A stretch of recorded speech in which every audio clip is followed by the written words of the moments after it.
Hi friends, నమస్తే. Welcome to టియానోస్ kitchen Telugu. ఈరోజు recipe carrot పెసరపప్పు ఇగురు తయారు చేసే విధానం.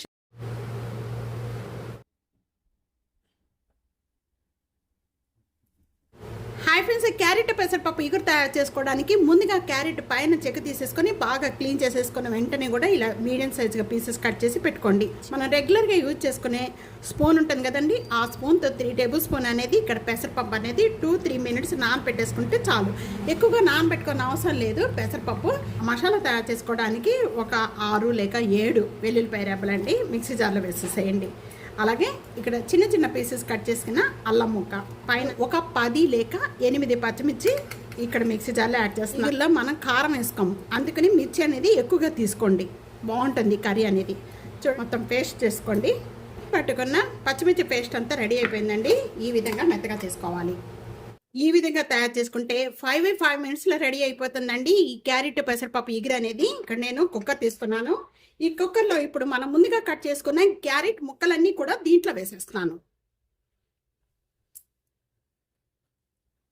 సపరేట్గా ఉడికించుకున్నారనుకోండి టైం పడుతుంది. మీరు ఇలా ఉడికించుకోవడం వల్ల ఏమవుతుందంటే అసలు 1 మినిట్లో ఉడికిపోతుంది క్యారెట్.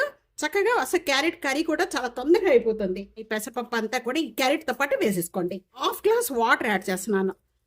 టేబుల్ స్పూన్ సాల్ట్ వేసుకోండి. ఎందుకంటే మనకి క్యారెట్ ఉడికిన తర్వాత దానికి సాల్ట్ అనేది పట్టుకొని మంచి టేస్ట్ వస్తుంది కర్రీ. ఇలా కలిపిన వెంటనే కూడా ఇప్పుడు మూత పెట్టేసుకోండి. ఇలా మూత పెట్టేసేసుకొని స్టవ్ మీద పెట్టి ఒకే ఒక్క విజిల్ వచ్చే వరకు కూడా కుక్ చేసుకోండి. అసలు క్యారెట్ చక్కగా మెత్తగా ఉడిపోతుంది. విజిల్ బాగా చల్లారిపోయిందండి. ఇప్పుడు ఓపెన్ చేద్దాం. ఇంకో చూస్తున్నారు కదా, మెత్తగా చక్కగా ఉడిపోయింది. మనం ఒక 1/2 గ్లాస్ వాటర్ యాడ్ చేసాం. ఇలా ఉడిపోవాలి. పెసరపప్పు నానపెట్టుకోకండి. ఇప్పుడు మనం ఈ వాటర్ అంతా కూడా వడపోసేసుకుందాము. ఈ మొత్తం కూడా మనం కుక్కర్లో ఉందంతా ఇలా వడపోసేసుకోండి.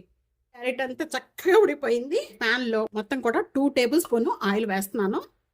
ఇక్కడ ఆయిల్ బాగా కాయిపోయిన వెంటనే 1 టేబుల్ స్పూన్ శనగపప్పు కొద్దిగా వేగిపోయిన వెంటనే ఒక 1/2 టేబుల్ స్పూన్ జీరా, 1/2 టేబుల్ స్పూన్ ఆవాలు, ఒక ఉల్లిపాయ అండి 1/2 టేబుల్ స్పూన్. ముందుగా మనం కుక్ చేసుకున్న దీంట్లో సాల్ట్ వేసుకున్నామండి. ఇప్పుడు కొద్దిగా 1/2 టేబుల్ స్పూన్ సాల్ట్ వేసుకోండి. ఈ క్యారెట్ పెసరపప్పు ఇగురులో సాల్ట్ ఎక్కువ పట్టదండి, చూసుకొని వేసుకోండి. ఉల్లిపాయ ఈ విధంగా మగ్గిపోయిన వెంటనే కూడా 2 రెమ్మల కరివేపాకు, ముందుగా మనం మిక్సీ పట్టుకున్న పచ్చిమిరపి, అల్లం వెల్లుల్లిపాయ పేస్ట్, దీనిలో కూడా పచ్చి స్మెల్ పోయేంత వరకు కూడా బాగా వేయించుకోండి. 1 టేబుల్ స్పూన్ పసుపు. ఈ విధంగా బాగా మగ్గిపోయిన వెంటనే కూడా ఇప్పుడు వేసుకోండి. బాగా కలుపుకోవాలి. కప్ అనేది తురిమిన కొబ్బరి, పచ్చి కొబ్బరి, ఇదంతా కూడా వేసేసుకోండి. స్టవ్ ఆన్ చేసేసాను. పొడిగా ఉంటుంది కూర అంతా కూడా. దించే ముందు కొద్దిగా కొత్తిమీర వేసేసుకొని సింపుల్గా చాలా టేస్ట్గా ఉండే క్యారెట్ పెసరపప్పు ఒక 5 మినిట్స్లో రెడీ అయిపోతుంది. ఈ విధంగా తయారు చేసుకున్నారంటే టేస్ట్ కూడా అదుర్సండి. కాకుండా ఈ రెసిపీ ఇదే విధంగా ట్రై చేసి మీకు ఎలా ఉందనేది కామెంట్స్లో తెలియజేయండి.